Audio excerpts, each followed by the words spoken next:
Hello बच्चों, let's see the question. The question से state true और false.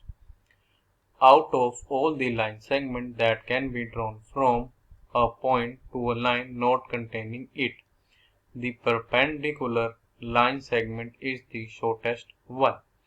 तो हमारे एक स्टेटमेंट गिवन है कि out of all the line segment, जिसको हम कह सकते हैं ड्रॉ कर सकते हैं फ्रॉम अ पॉइंट, एक पॉइंट से एक लाइन पे, जो कि हमारे पास वो पॉइंट जिस लाइन के अंदर कंटेन नहीं होना चाहिए।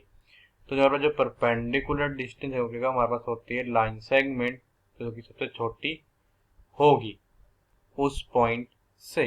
Firstly I will tell you कि कॉन्सेप्ट, और की कॉन्सेप्ट जो है ये आपकी हेल्प करेगा इस क्वेश्चन को सोल्व करने में। हमको पता है कि इन ए राइट एंगल ट्रायंगल, अगर हमारे पास मान लो कोई क्या है कि राइट एंगल ट्रायंगल है, तो हमारे पास जो कहता है हाइपोटेन्यूज होता है। हाइपोटेन्यूज जो हमारे पास होता है, hypotenuse is the largest side of triangle. वो हमारे सबसे बड़ी हड़कते हमारे ट्रायंगल की। अब हम करेंगे इसकी कॉन्सेप्ट की हेल्प से अपने क्वेश्चन को सोल्व। अब मान लो हमारे पास ये क्या एक लाइन है, हमने एक पॉइंट ले लिया सी, हमने ऐसे कि एक लाइन ड्रॉ की इस पॉइंट के हमारे पास मान लो ए है, हमने एक पॉइंट ये मान लिया बी, हमने इसको ज्वाइन किया पॉइंट सी से एक परपेंडिकुलर ड्रॉ किया हमारे इस लाइन पे।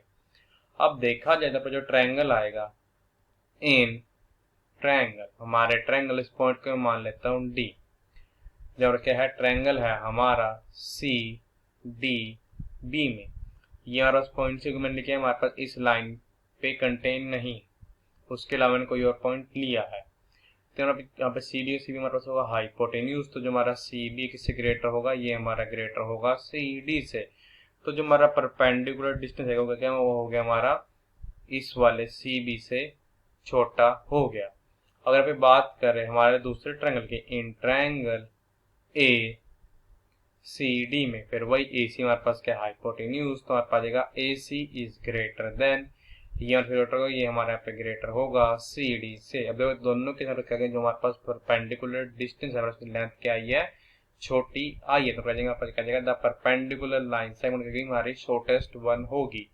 ये इस चीज को कर रहा है डिफाइन कर सकते हमारे पास क्या है कि जो हमारे गिवन स्टेटमेंट है, गिवन स्टेटमेंट हमारे पास क्या है ट्रू है, गिवन स्टेटमेंट इज ट्रू। और ये हमको बताना था कि हमारे गिवन स्टेटमेंट ट्रू है या फॉल्स है।